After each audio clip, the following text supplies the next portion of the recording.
Salut l'équipe, c'est Coach Leko, nouvelle vidéo aujourd'hui sur comment travailler son mental et je vais tout simplement vous donner des conseils et des outils pour le travailler.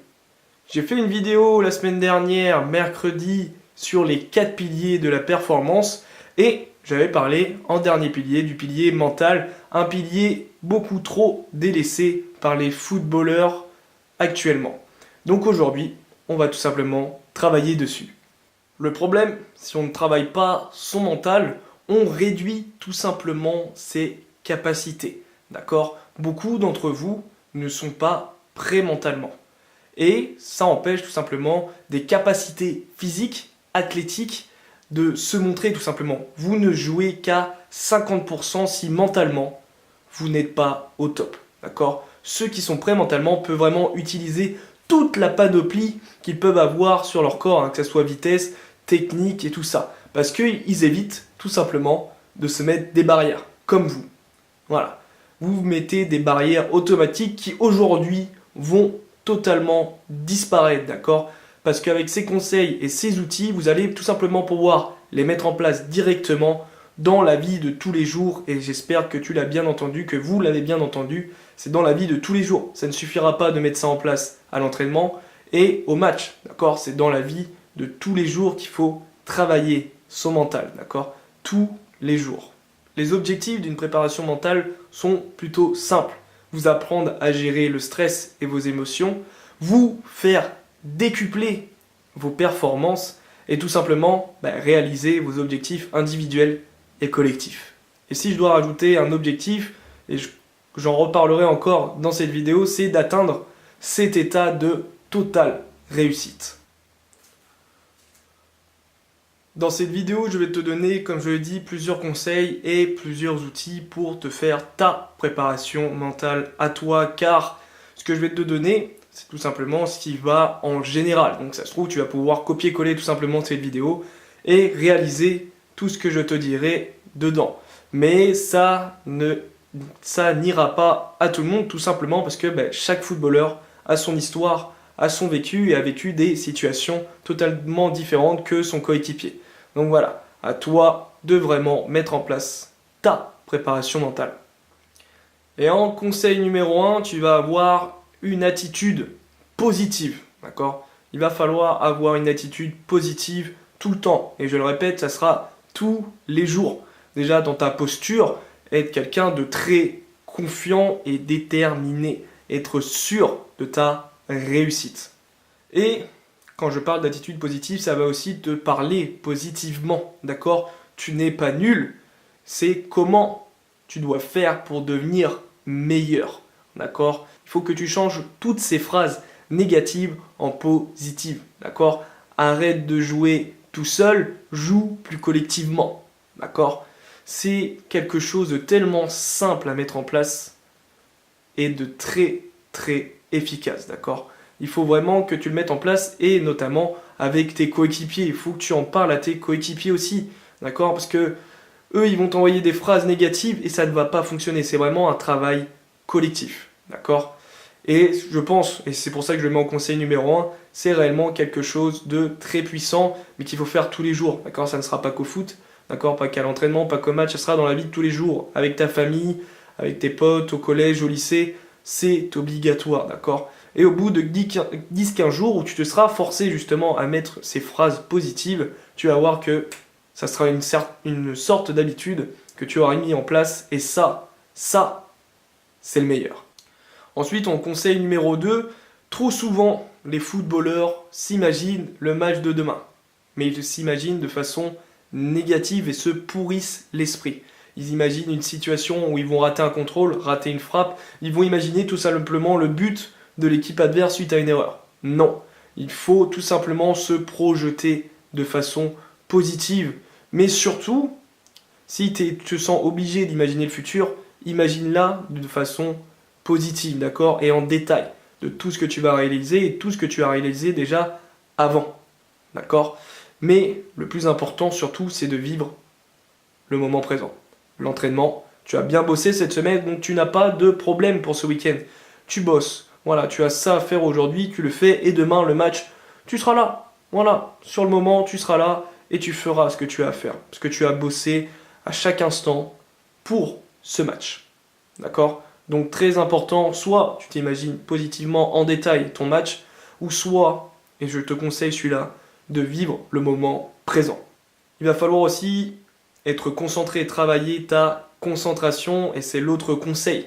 D'accord? C'est très important de rester concentré durant tout un match et même dans la vie de tous les jours. Toujours avoir un temps d'avance sur son adversaire. D'accord?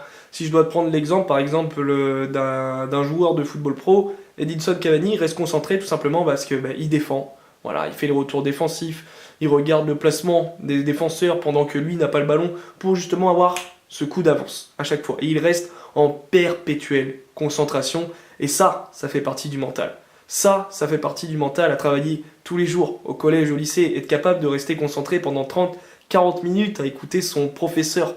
D'accord? C'est un travail de tous les jours. Et les équipes que j'ai, je le vois, les joueurs qui n'ont aucune concentration, pourtant, techniquement, mais dès qu'ils y sont, juste l'espace de 5 minutes, ils sont au-dessus des autres. Mais le problème, c'est que, voilà, ils pensent à autre chose, ils pensent à ce qu'ils vont manger ce soir, ils pensent au contrôle de demain, voilà, ils pensent à le but qu'ils vont marquer dans 5 minutes alors que c'est pas encore fait. Donc la concentration est très importante et on peut encore attacher ça au moment présent. Ensuite, l'échec, c'est bien. L'échec, c'est bon pour toi. D'accord? Mais quand tu auras un échec, quand tu feras une erreur, il va pas falloir se dire je suis nul, je baisse la tête, justement on revient au conseil numéro 1, on parle positif, comment je fais pour devenir meilleur. Et aussi, tu vas devoir utiliser un seul petit mot. Un seul petit mot à chaque erreur que tu feras dans ta vie de tous les jours, et notamment au football. Pourquoi? C'est limite quelque chose que tu devrais inscrire dans ta main avant ton match. Pourquoi? Pourquoi déjà tu es là? Tu as des grands objectifs, tu veux gagner ce match, tu veux marquer 3 buts, tu veux impressionner tes parents, tu veux impressionner ton coach parce que justement, il peut te faire franchir un palier, d'accord? Ton pourquoi va être ultra important. Pourquoi j'ai tiré au-dessus? J'ai pris le ballon en dessous, avec le pied, ou mon corps était trop en arrière, mon pied d'appui était beaucoup trop loin, c'est pour ça que j'ai frappé de façon très très faible, etc., etc. Pourquoi je me suis fait prendre à contre-pied sur ce but? Trop rapidement sur mes appuis, d'accord? J'ai voulu faire tout de suite cet arrêt photo alors que j'avais tout simplement le temps et que je n'étais pas assez concentré. Pourquoi? C'est réellement quelque chose d'important et c'est tellement quelque chose de simple à mettre en place. Une erreur, ça peut arriver. Le problème, c'est si on la laisse passer, on va la refaire, la refaire, la refaire et jamais la corriger, d'accord? Donc, utilise ton pourquoi pour justement progresser. Et maintenant, je vais te donner tout simplement des outils à mettre en place tout de suite, d'accord? Des vrais outils. Et l'outil numéro 1, ça va être ta respiration. Tu vas devoir inspirer pendant 3 secondes en gonflant ta cage thoracique et en bloquant un peu avec les épaules, d'accord? Pendant 3 secondes. Et tu vas expirer en 6 secondes en relâchant, d'accord? En bougeant tes bras, d'accord? Vraiment être décontracté. Et tu vas refaire ça à peu près 3 à 6 fois, d'accord? C'est selon ton degré de stress et comment tu te sens détendu tout simplement après cet exercice. Donc c'est un exercice très très simple. En outil numéro 2, il va falloir projeter ta performance avec l'imagerie mentale. C'est-à-dire que tu vas imaginer ton match ou ta compétition, si c'est un tournoi par exemple, et associer ces images que tu vas te faire là-dedans avec 3 mots clés qui vont conditionner ton match et ta performance. Par exemple, je vais imaginer mon match de demain et je vais l'associer plaisir, parce que je trouve que c'est important, mon plaisir quand même. Plaisir, détermination, victoire. D'accord? Pour moi, c'est obligatoire. Ok? Donc, tout simplement, tu vas avoir ça à chaque fois que tu vas voir les images de ton match demain. À chaque fois que tu vas y penser, bim! Plaisir, détermination, victoire. À chaque fois. D'accord? À chaque fois que tu vois, tu répètes. Plaisir, détermination, victoire. C'est très important et grâce à cette imagerie mentale, tu vas te conditionner au fil des heures pour ce match et ça te paraîtra évident d'avoir ce comportement et ces objectifs. Voilà l'équipe. Dans cette vidéo, tu as vu quelques conseils et quelques outils pour te faire ta préparation mentale, d'accord? J'ai parlé d'une attitude positive où je te disais tout simplement, par exemple, le plus gros, c'est de changer tes phrases négatives en phrases positives. Je t'ai parlé de t'imaginer une situation tout simplement positive pour ton match, arrêter totalement cette négativité par la parole intérieure, mais aussi par l'imagination. Je t'ai aussi parlé de l'instant présent, d'accord, qui était beaucoup plus efficace que d'imaginer une situation positive. Mais si c'est tout simplement ton style d'imaginer le futur à chaque fois, pense-là de façon positive, en détail, où tu imagines réellement ta performance. Je t'ai ensuite parlé de concentration. Ce qui va un peu avec l'instant présent, c'est d'être toujours en questionnement, toujours te mettre en place pour la situation suivante et avoir de l'avance sur tes adversaires. Et bien évidemment, en dernier conseil, je t'ai parlé de l'échec qui était bon pour toi si tu te posais la question pourquoi ça s'est passé, pour tout simplement ne pas rééditer ton erreur à chaque fois, ne pas paraître idiot et pouvoir tout simplement progresser. Et je te donnais deux outils, un outil pour te relâcher la respiration en 3x6 et tout simplement l'imagerie mentale pour te conditionner pour ta performance.